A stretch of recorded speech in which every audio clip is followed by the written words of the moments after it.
àmúdi warapa Allahumma fisna minhu. Olúwa bẹ̀ ọ́ mọ́ fi ṣe wá o.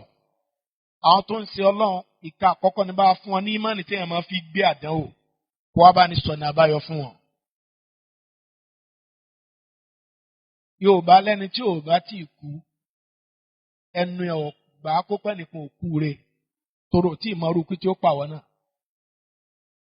Gbogbo ẹni tó ń ṣẹ̀mí láyé kò tí ì sáàmùdí tó lè sọ pé mo ti bọ́ mbẹ̀ ó dìgbà tó bá kú tí ò sí ọ. Olùwàjọ́ máa fàbùrù ṣe wá. Nǹkan ẹyọ kan náà ló ran Ọlọ́run kò ṣeé lérí sí kò ṣeé fẹjọ́ ẹ̀sùn lágbájá mojú rẹ̀ irọ́ ní ń jẹ́ bẹ́ẹ̀ ẹ̀bẹ̀ nìkan lọ́nà kí a máa bẹ̀ tààrà ló fi sọ pé ad'uni astajib lakum. Ànábì dẹ̀ sọ pé yẹn kì í sórí burúkú látara kọ́ ọmọ sí dùá fún nílẹ̀ àbùkátà àdúrà gan.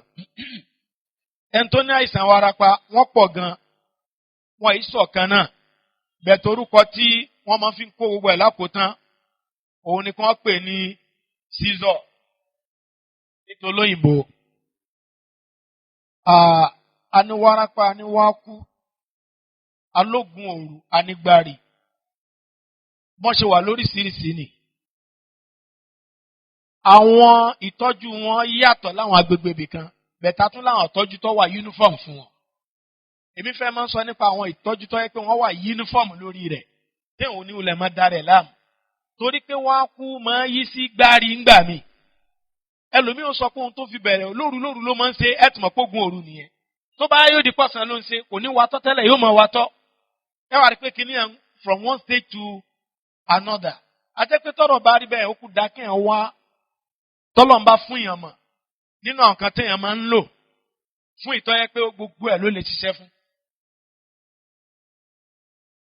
Téèyàn bá lọ sí orí orthodox láti tọ́jú epileptic àbí seizure ẹnìyàn máa lo oògùn for life ni o. Àkọ́kọ́ ìkejì wá ni pé kò ní cure yóò máa manage ẹni lọ́dọ̀ tiwọn.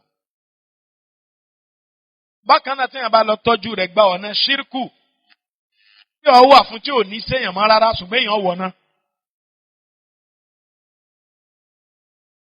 Ẹ rí i pé arábìnrin tó wá bá Ànábì pé òjíṣẹ́ Ọlọ́run òun lé àárẹ̀ yìí tó máa ń là wọ́n mọ́lẹ̀. Ànábì ní in sabarti walakil janna.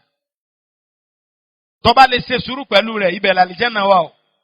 Ṣùgbọ́n ọba ní dandan kó lọ gbogbo ọ̀nà ló fi wà ọ́ wọ̀ náà ni o.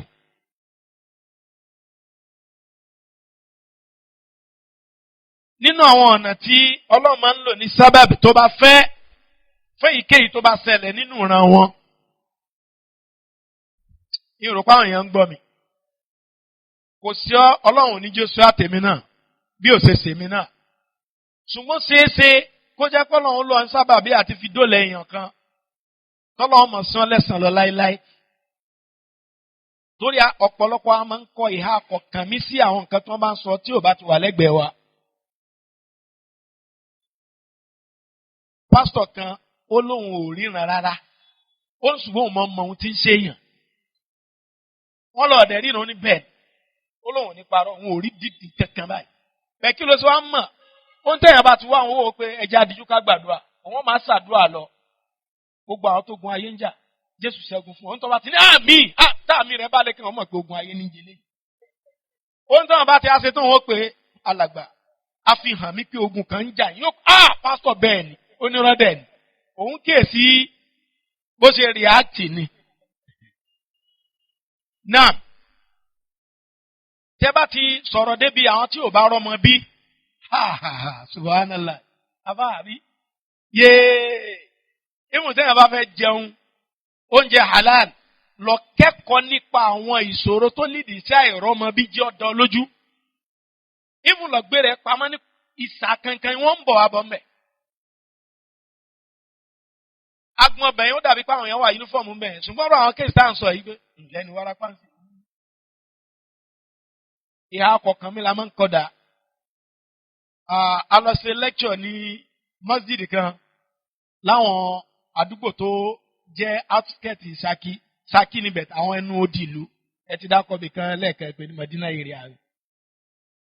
A lọ ṣe lecture mbẹ̀. mo ṣe ń bá lecture lọ báyìí ẹnìkan dénú àwọn mẹkáníìkì ń bẹ Allahu Akbar tó ṣe báyìí lóòró ló ti lọlẹ̀ kó sáà ọ̀sán orí mọ́lẹ̀ pí. mo dá lecture dúró ìjẹ́ ní kerosene bẹ́ẹ̀ ìyá kan sáré lọ kerosene bẹ́ẹ̀ ọlọ́gbé wa iyọ̀ ńkọ́ iyọ̀ wà bọ́ọ̀ tí wọ́n jọ wá òun sálọ àlá lọ́ní àlọ́ àlá ìtọ́nalẹ̀ yẹn bọ́ọ̀ yẹn sáré dé pé kíní tún ti sọ ọmọ yìí kò ní dìde bọ̀rọ̀ ń sìn kò ní ṣe kíní kan àwa lo iyọ̀ àti kerosene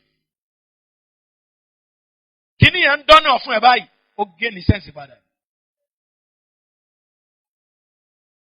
lẹ́yìn yẹn mo á sọ fún ẹ lọ sí báyìí bóyá ó máa tó sùn mẹ́fà àbóṣù mẹ́jọ lẹ́yìn ìgbà yẹn tàríra tó ní látijọ́ yẹn tóun ti ń lo kíní ẹ̀ kò sèwú mọ́ wàláì. àwọn àdẹ̀ lọ sí lẹ́jọ́ wa jẹ́jẹ́ ni. fúndélé ó dáa kí n pay attention nínú nǹkan tọ́lọ́ máa ń lò sábàbí dáadáa òun ni kerosene àti iyọ̀ wà. ṣùgbọ́n eléyìí èèyàn kì í lò ó lẹ̀ o. ìgbà tẹ́ni ẹ bá ní àtáàkì ni o. tó bá ní àtáàkì tó ń gbọ̀ tó ń já kìkìkì yẹn tó yẹ ẹ gbọ́dọ̀ protect orí rẹ̀ kó má forí sánlẹ̀ ẹ rí i pé ètò máa ń ba tí wọ́n jẹ́ jùlọ nìyẹn.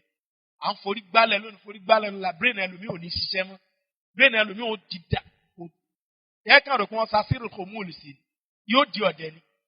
tẹ́ bá ń bí lọ́rọ̀ apá ọ̀rẹ́ ẹsẹ̀ ní mọ̀ sọ gbà tí yẹn lọlẹ̀ lóòrò lórí irun ìpàkọ́ ló tún wá gbé lọlẹ̀ ẹ rí i pé miálè kò sí bí ẹ̀ ṣe strong tó ẹ bá fún nígbàrún yóò stagger torí gbogbo tó àwọn brain rẹ̀ dàrú.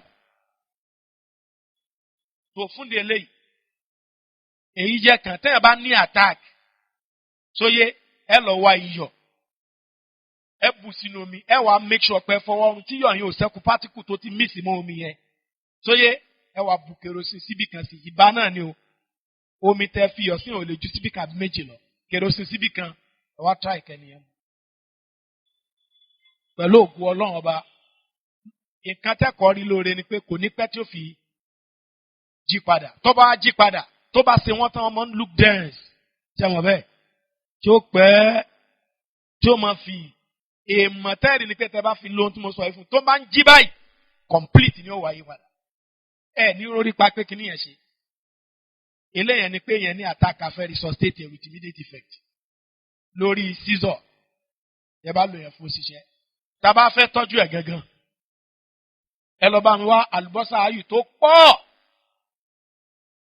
ẹ bòlẹ̀ ọkọ̀ kan tí ó mọ́ tí ò ní ní pátíkù kan lára tẹ́fìrí tó tó agolo míìkì méjì iṣẹ́ ńlá ni gbogbo ìkànnì ọmọ ta yẹn gan agolo míìkì méjì lẹ́yìn náà lọ wá abat sauda seed ẹ má lo powder o seed ẹ tọ́nà sí powder ni o torí powder ti fail kò ní lágbára mọ́ èyí tẹ́ ẹsẹ̀ tọ́n sí powder kẹ̀kẹ́ lẹ́gbọ̀dọ̀ lò agolo méjì seed ẹ dà sínú odó kẹ gún tí ó fi kúnná ẹ sífù ẹ tuntun ìta yẹn náà gún ó di méjì ẹlẹ́ẹ̀kẹta ẹ lọ wá oyin tó jẹ́ original honey tẹ́ ẹ bá lo adulterated honey kò ní ṣiṣẹ́ o pure honey is wealth wọ́n sọ fún mi pé oyin wọn o ìwọ lọ wá nǹkan gidigidi oyin 2 litres àlùbọ́sà ayọ̀ agolo méjì abat sada agolo méjì oyin 2 litres hal 25 go mẹ́rin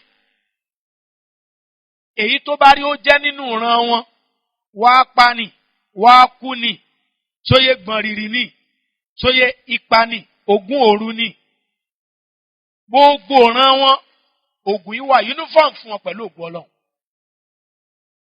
báwo la fẹ́ ṣe àlùbọ́sà ayò yẹn á kó sórí ọlọ tá a lọ tí ó kunná ẹ lè lo blender ò lè lọ nǹkan kunná yányán tó máa kunná pátápátá